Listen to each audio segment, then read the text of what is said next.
Hello, everyone. Welcome to another episode of English Podcast Session. I'm your host, John. And I am Amelia. Today, we're tackling a topic that feels all too familiar in our tech-driven world: the social media productivity trap. That's right. We're diving deep into how social media impacts our ability to stay productive. Plus, we'll share actionable tips to help you break free. And wait, there's more. We'll challenge you to go one whole week without social media. Could you do it? I'm already sweating, Amelia. But before we jump into the nitty-gritty, let me ask you, how much time do you spend on social media daily? Oh, John, do I have to answer that? Fine, I'd say. Maybe 2 to 3 hours. But honestly, it adds up when I'm not careful. You're not alone. The average person spends about 2.5 hours a day on social media. That's more than 17 hours a week, almost 2 full workdays. And it's not just the time spent scrolling. It's what we could have done with that time. Imagine learning a language, writing a book, or just getting more sleep. Exactly. And that's why we're here today, to help you reclaim your time and focus. Let's start by looking at why social media is so addictive in the first place. Segment 1: Why we scroll and lose time. So let's set the scene. You sit down to relax after a long day, grab your phone and think, I'll just scroll for 5 minutes. What happens next, John? Well, 5 minutes turns into 50 minutes. And before you know it, you've fallen into a rabbit hole of videos, memes, and posts. Exactly. Social media platforms are designed to hold your attention for as long as possible. Algorithms analyze your behavior to show you content you'll love and can't stop watching. It's like a digital buffet. You keep going back for just one more bite. But instead of food, it's videos, tweets, and reels. And let's not forget the dopamine hit. Every like, comment, or new follower gives us a little rush of reward that keeps us hooked. Totally. It's like a slot machine. You scroll, hoping for something exciting to pop up. And sometimes it does, which makes you want to keep going. But here's the thing. All those little moments add up. Even if you're only checking social media for a minute, it disrupts your focus. That brings us to the real problem, the productivity trap. Segment 2: The productivity trap. So, what exactly is the productivity trap? It's when social media steals your time, energy, and attention without you even realizing it. For example, you're working on a project, but you keep checking your phone just to see. And each time you check, it takes your brain a while to refocus. Studies show it can take up to 23 minutes to get back into a deep state of concentration after a distraction. That's insane! Imagine losing almost half an hour every time you glance at your notifications. Exactly. And it's not just about losing time. It's also about mental clutter. You're constantly switching between tasks, which makes everything feel harder. Plus, let's not ignore the comparison trap. You scroll through your feed and see people accomplishing amazing things. Instead of motivating you, it makes you feel like you're not doing enough. That's so true. It creates this pressure to keep up, which often leads to procrastination. So now you're not only wasting time, but you're also feeling unmotivated. It's a double whammy. Vocabulary section.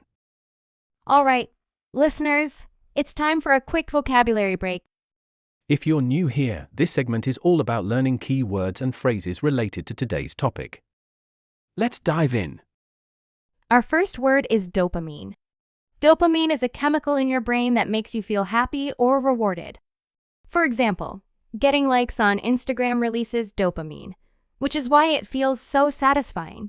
Next up, we have procrastination. Procrastination means delaying or avoiding something you need to do. Example, instead of starting his homework, Sam spent 2 hours procrastinating on Twitter. And finally, algorithm. An algorithm is a set of rules a computer follows to solve a problem or deliver results.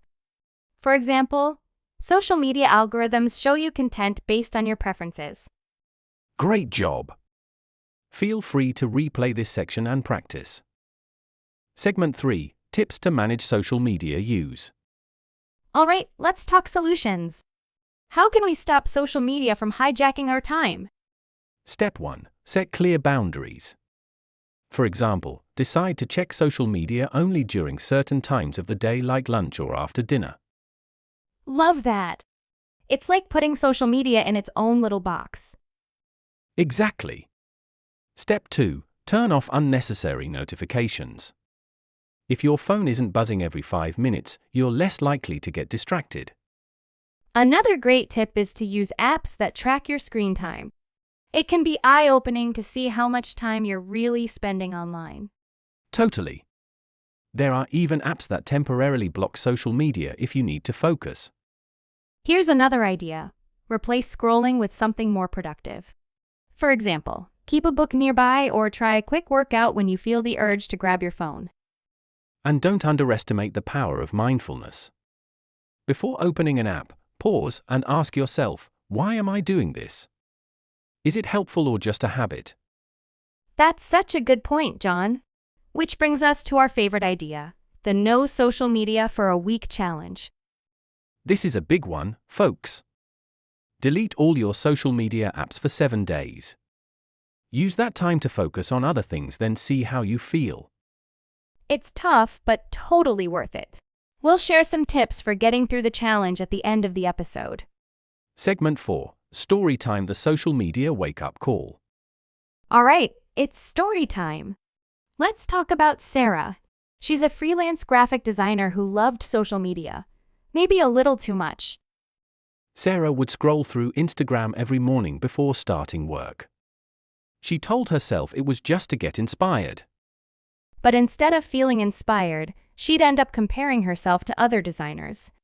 It made her feel stuck and less confident in her work. One day, Sarah decided to take a break. She deleted all her social media apps for a week. At first, it was hard. She felt disconnected and even bored. But something amazing happened. Without the constant distractions, Sarah found she could focus better. She finished her projects faster and even had time to start a personal art project. By the end of the week, she realized she didn't need social media as much as she thought. Now, she uses it intentionally, not mindlessly. Sarah's story shows us that sometimes taking a step back is the best way to move forward. Well, that's it for today's episode of English Podcast Session. Thanks for joining us. Remember, social media isn't bad, it's how we use it that matters. And don't forget to try the No Social Media for a Week challenge. We'd love to hear how it goes for you. Share your thoughts with us, ironically, on social media. Or email us if you're taking the challenge seriously. Until next time, stay productive, stay mindful, and take control of your time. Bye for now. See you next time.